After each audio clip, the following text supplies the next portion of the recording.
Good afternoon, everybody, and welcome to another Stories with Ori. I'm Ori Spado, and for those of you who don't know me, I'm known as the Accidental Gangster. I've done over 200 interviews on different podcasts and radio shows, and you probably all heard me a lot say of the respect that guys like myself have had for law enforcement. And I'm happy to announce that today I finally got a former officer from the Los Angeles Police Department, an awesome gentleman that's got a life like you won't believe, Bruce Cardenas. Good morning, Bruce. How are you? Good morning. Thanks for that kind introduction. Very happy to be here. You know, Bruce, people don't understand this. You know, a lot of people know, that I was close with Jimmy Cacci out here, who was the underboss of Los Angeles. Sonny Franchise, the underboss of New York, were two of my friends. But we always had a saying, we had a respect for the cops. You had a job to do, we had a job to do. And, the world has changed now where people want to get rid of the cops. It's crazy. But, people don't understand without guys like you who are willing to serve and protect people, just imagine the chaos this country would be in today. Absolutely. I think it goes in cycles, depending on what's going on in history. I think there's been some bad incidents that have shed poor light on police. Yes, there have. Individual incidents, and as early as I was a young police officer when the Rodney King incident happened. Matter of fact, I worked with a couple of those guys prior to the Rodney King incident. And I always say this, not everyone's cut out to be a cop, and sometimes those bad cops, just like there's bad gangsters, right? Right. They shed light on the whole industry, and that's what's happened over the course of time where incidents happen, they make it to the news, and I always say that, I say this very candidly, I think there's 10% of bad people in every occupation. I have to agree with you. Obviously, police are making the news, just like these gynecologists that abuse athletes and all these things here. So certain people make the news, but there's bad people in every occupation. That's just the facts of life. So, Bruce, how many years were you with the LAPD? So I was with the LAPD full-time for 12 years, but since then I've been a reserve with the sheriffs. I've actually just passed 30-plus years in law enforcement. 30 years. Yeah. But besides that you are an entrepreneur, very successful in other things in life. And I know you began a private security, and you were private security to a lot of A-list celebrities, presidents? Presidents. All right, what presidents you? Well, because of my affiliation with the athletes and entrepreneurs I took care of and the celebrities, we interacted with a lot of presidents. Right. And then also, since being in law enforcement, I worked with a lot of 5 different presidents on security details with the Secret Service. Yeah. I'm not going to ask you who your favorite president was. I don't know, but he might be coming back in office. No, I'm kidding. I try not to talk politics. I think there's a lot of good politicians. There's a lot of bad politicians. I stay out of probably more than 10% of bad politicians. But I think as long as the country. I say 90% of politicians are bad. Yeah, I think as long as the country is running smooth, people are happy. Right now, it's not running as smooth as it should be. No, it's not even running. Yeah. But anyhow, if I had to pick a favorite, I'd say it was Ronald Reagan. I had the good fortune of meeting President Reagan. I met Ronald too. Yeah, he's in my book. Is he really? Yeah. It's crazy. When I was with the LAPD, I was a young officer, and I got involved with some charity work with the police department, and we had a celebrity golf tournament we do every year. And my partner, we'd go around and collecting auction items. And one day we pull up to the Fox Towers, and I don't know where we're going. We go to this office, and we walk in, and Ronald Reagan has an office. He's retired, but he still has an office. And he had signed some pictures and memorabilia, and I was like, wow, I met the president. I was in uniform, and I was like, holy cow, that's pretty crazy. I used to see him every Sunday night at Mateo's restaurant on Westwood Boulevard. Famous, yeah. Yeah. And he'd walk in, and I used to sit right there. When you walk in, there was it went up a little, and there were tables. And he would be holding on the rail, put his hand on my shoulder. How you doing, young man? It was so nice when people call me Young Mac. Okay, but you know, some people still do. Thank God. But Bruce, why don't you tell the audience who you are, where were you born, and how did you? As a child, do you want to become a cop? Please explain that to the Yeah, people. for sure. You know, I grew up in a very small town, High Bridge, New Jersey, and middle-class family. I was a middle child of 5. I always had a dream about being a cop. My uncle was a cop in Philadelphia. My older sister married a police officer. They're still together to this day. But I had no path to get there. I was held back in 4th grade. I failed my final exam in high school. I had to go to summer school, so I was not considered the smartest kid. But I had this dream, and I went to the chief one day out of high school and said, I really want to join the department. It was a 5-person department. That's how small it was in this little hodunk town in New Jersey. And in his own kind words, he said, you're young, you're dumb, and you're immature. But if you go in the Marine Corps, I'll hire you the day you get out. As I did when I was 18, if you do the same thing, I'll hire you when you get out. So I didn't hesitate. I went in the Marine Corps. Now, the Marine Corps obviously exposed me to the world, because I didn't know New Jersey was the entire world to me. What year was that? I went in the Marine Corps in 83. Oh, you're young. And I got on it, first time I'd ever been on a plane, first time I did everything. I was in Paris Island, and I proudly say I went in the Marine Corps a young boy, basically, and came out a man. Everything from discipline to making your bed. But I learned the core values of the Marine Corps, and that really set the trajectory for where I was going to go in life. So I knew I was always going to be a cop. The Marine Corps was just a stepping stone, only because the chief said go in the Marine Corps. If he said go in the Peace Corps, I probably would have went in the Peace Corps. But thank God he said the Marine Corps. And then I ended up, I thought I was going to go back to High Bridge. But once I got out and saw the real world, I was like, I forgot about High Bridge. Ended up in LA, and at the time, probably the most prestigious police department in the world. Yeah. 9 million people, 600 square miles, and it says on the side of the door, serve and protect. The only thing I didn't realize, LA's a big, vicious city. And while the police academy teach you rules, regulations, policies, procedures, the world's not black and white, it's very gray.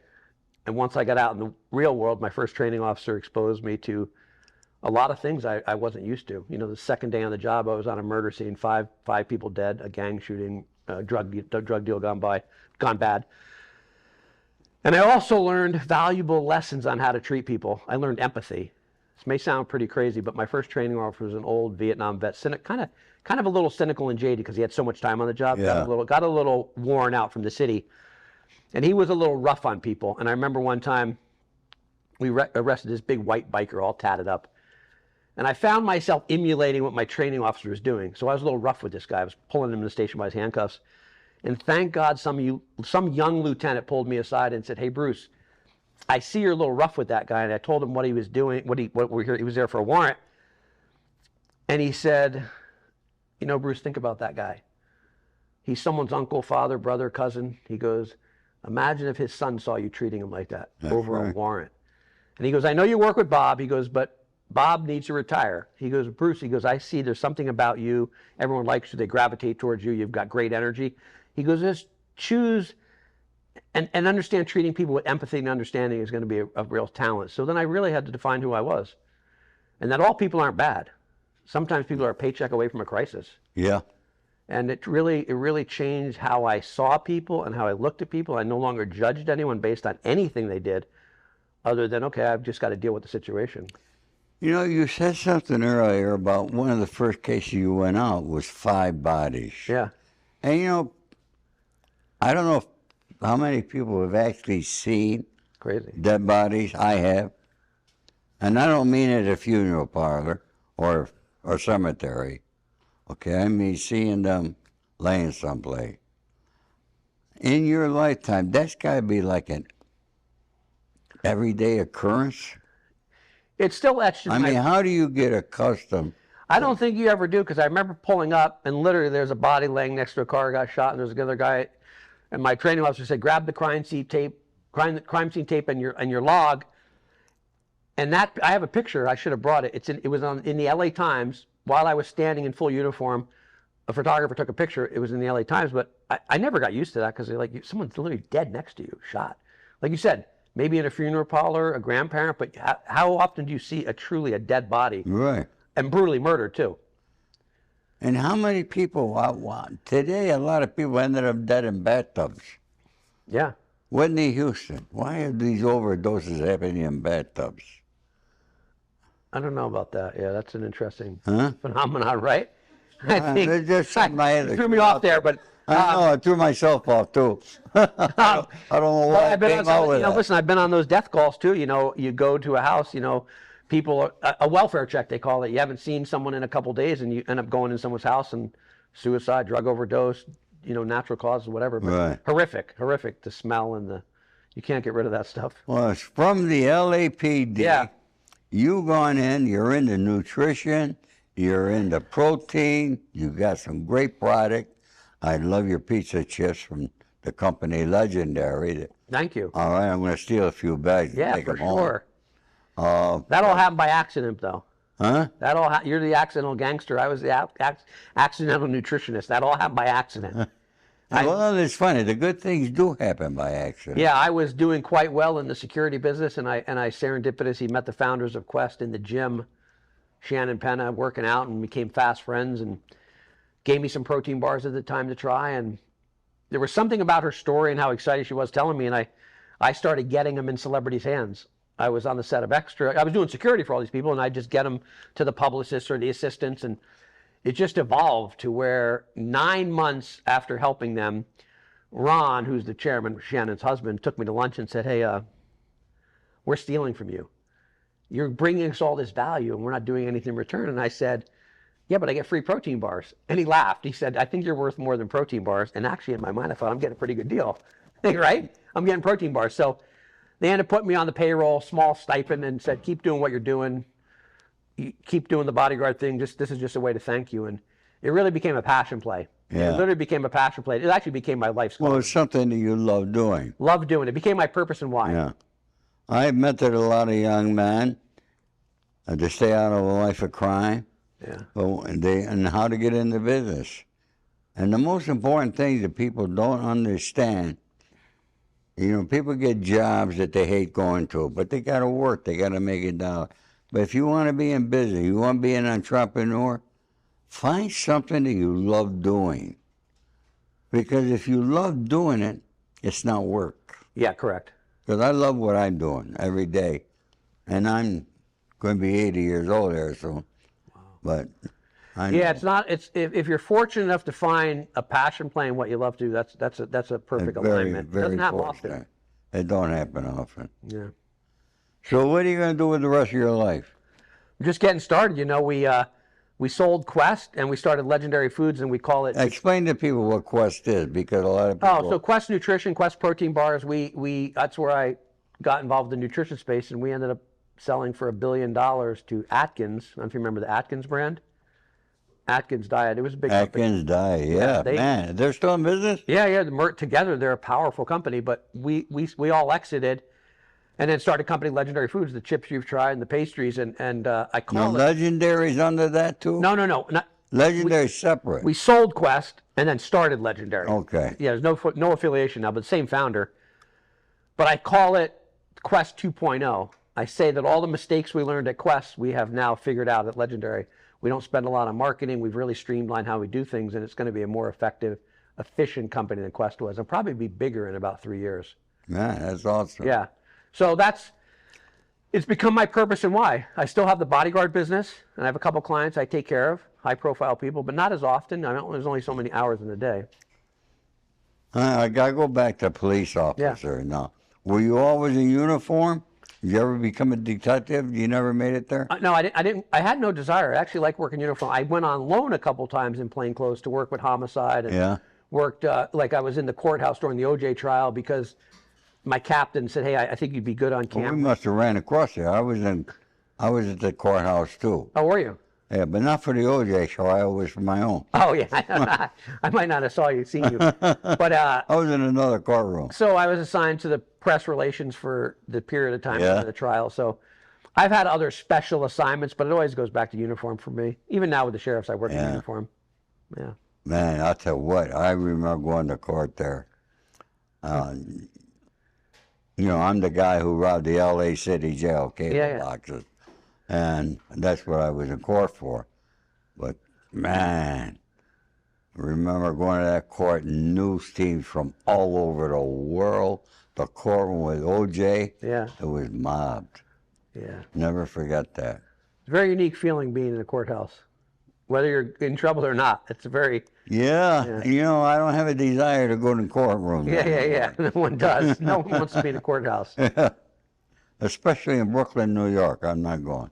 Right. Yeah. But did you ever handle any organized crime guys during your time? Or come No, across- everything, any gangs, it was strictly street gangs. That was a big problem, especially in the earlier days. The Bloods, the Crips, the Hispanic gangs really ran the city. So any gangs at that time, and I worked undercover too in gang units, was strictly all street gangs. What do you think? They're still running this? They're still running. I mean, what has now taken over is predominantly Hispanic gangs, sadly or not. But the Bloods and Crips, because of either they're in prison or they've all killed each other, have almost gone away. There's not really very small fractions Really? now. Back in the 90s, literally you'd pull up on a corner, you're wearing red or blue, and people would shoot you Yeah. for wearing the wrong color. That doesn't happen anymore. That's almost gone. Yeah. Now it's predominantly Hispanic gangs and some biker gangs that from out in the valleys. Yeah. Do you even hear about the biker gangs anymore? Yeah, no, they're still out there on the high desert. They run Yeah. drugs and stuff, but they're a little more, well, I wouldn't say sophisticated, but a little more low key. But yeah, gangs have always, I mean, not organized crime. I've never been exposed to that. And I'm sure it's still relevant in LA, but I've never. No, it's not relevant no more in LA. They had what they called the Gangster Squad. Yeah. Okay, that they started. There were movies made after it really existed. Yeah. And they were following me every day. Huh. But they were respectful. I mean, we had a respect for each other. And their names were Sewell and Bannister, the two guys. Really? Yes. How long did they follow you? Even Sewell, huh? How long did they follow you? Right up until I got arrested. Yeah, but like weeks, They months? really they got upset because the FBI were following me too. Oh, I mean, I would look on my patio and I didn't know what car was what. so what They organization? had the LAPD, organized crime, and the FBI. A car after car after car. They took shit. And when I would pull out, they all pulled out after me. But I would lose them. I had things set up. I go to like the Four Seasons, give the car to the valet. I walk in. I walk out the back door. I had a car waiting for me, and I was gone. By the time they got inside, they can't find me. I'm gone. Wow, So I did that with restaurants and. it's a different kind of problem. Well, you know, the funniest thing, though, was one time I'm coming out of the Polo Lounge at the Beverly Hills Hotel, and I was with a beautiful girl and waiting for the valet to bring my car. And the FBI come up behind me. They said, Mr. Spado, we really enjoy following you because you eat at the best places in town. There you go. And they all got it. There's, you know. Yeah, that's one of my favorite places. I go there quite often. Do you? I used to live there with a couple clients. We had clients who would come in for 30 days at a time and live there, so they put me up in a room Yeah. for the protection. It's a first-class place. Polo Lounge is famous. Everyone in the very world's been there. Oh, back in the day, the first table there had a telephone. Yeah. And, you know, if you got that table, normally it had a studio. Or Yeah. Big producers got that table. Head gangsters. Yeah? Gangsters. That's cool. Yeah, it was a good life back in the days there. But everything's changed every day. Yeah. Yeah. So, What else? what interests you? Got so many interesting stories. I'm sure we could sit here all day long. You got I mean, I read what you sent me.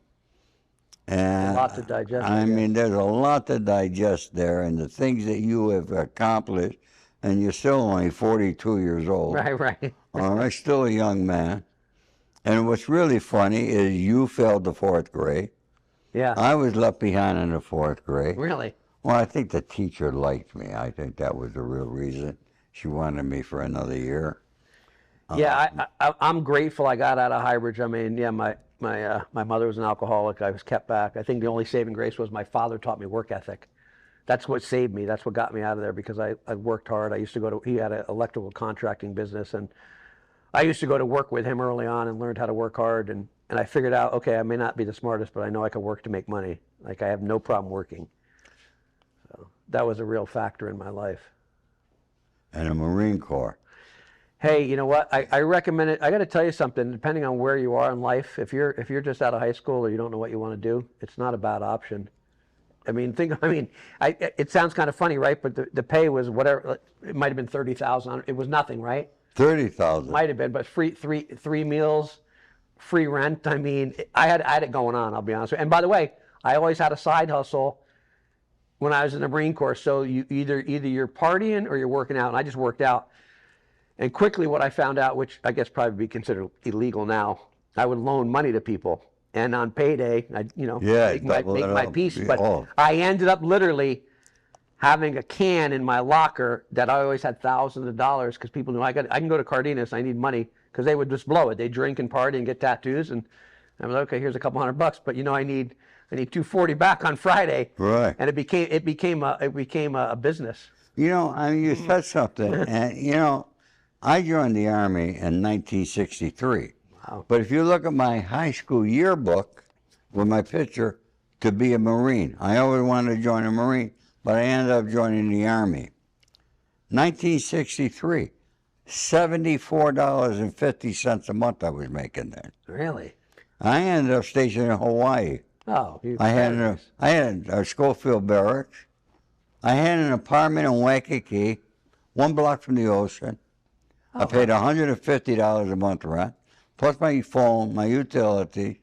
That's not a bad deal. All right, so I'm making $74.50, but my rent is twice that there, and all my other bill. So I had side hustles too. But one of the, I think, biggest mistakes our country has made is taking away the draft, because I feel the military, and I think people should be joining it more now than ever, because that's where they're going to learn honor, loyalty, and respect. Yeah. Because they're not learning it at home. Their parents are not teaching them that. Yeah, I'm very pro-draft. I know, like countries like Israel, it's mandatory. I'm a firm believer in that. I realize parents, I've gotten something on social media, and these moms are attacking me. Oh, you don't understand, I've never let my son or daughter go. But at the end of the day, I saw something written recently. The National Guard at one point had a force of like 700,000. I think they're down to like 80,000, like National Guardsmen now in the country. I might have made that up at some point. Our military. It's a drastic drop. So what happens if things really do go awry? I mean, we need people to support us. And I think we're in a bad position right now.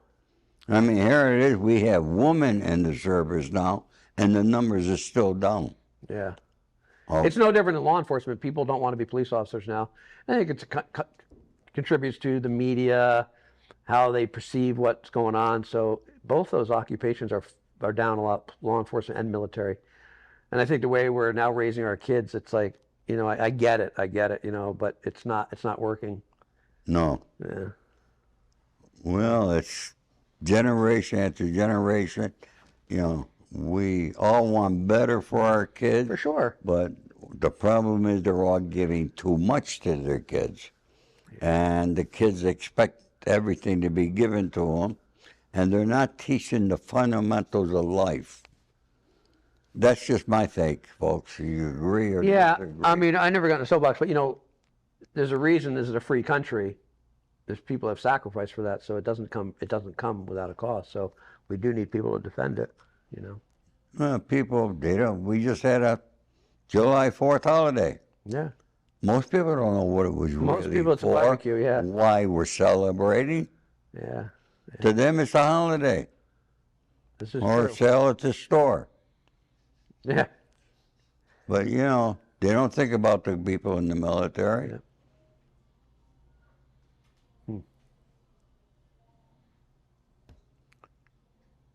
So, what words of wisdom can you share with the audience, Bruce?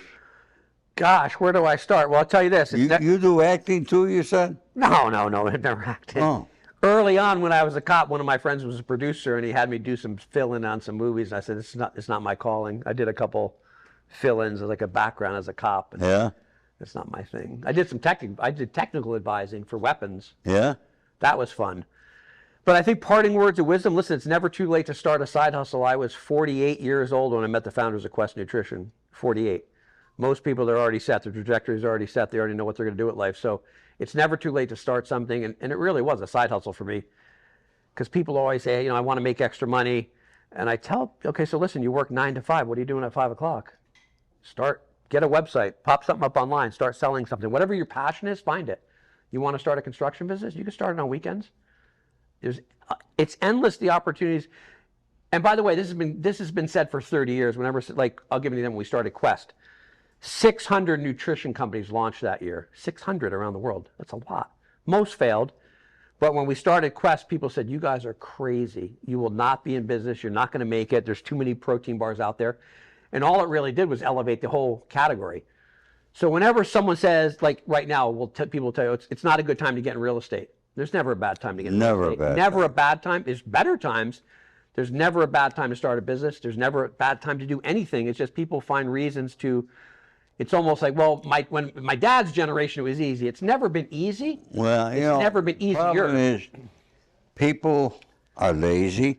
I've been hustling since I was 12 years old. Yeah. I haven't stopped. I still hustle. I work 7 days a week. But it's an innate thing in me. But I love what I'm doing. I always love it. I work with the insurance business. Yeah, people are complacent. And I don't begrudge anyone. 9 to 5 is great. You can make a living. But they want more, but they don't want to take the steps to do more. And sometimes it's sacrifice. Right. I mean, listen, I traveled 40 weekends a year for 4 years straight. The only other reason is I had a girlfriend want me to go to a wedding, so that screwed up a weekend. And then these damn holidays got in the way. If it wasn't for that, I would have traveled 52 weekends a year because I was so passionate about what I did. I love what I did. Like you, I didn't work. I'm getting on a plane, going to an event. I'm going around the world, meeting people and giving people candy bars for all healthy candy bars. So I always encourage people to find their why and their purpose. If you have not yet in life, there's always a calling for you. There's always an opportunity. And there's never a bad time. Well, I think this was a great, great day today. I want to thank you very much, Bruce, for coming. Yeah. And I hope you enjoyed it, my friend. I appreciate it, man. Thank you very much. And folks, remember something. Respect your law enforcement people. Thank you.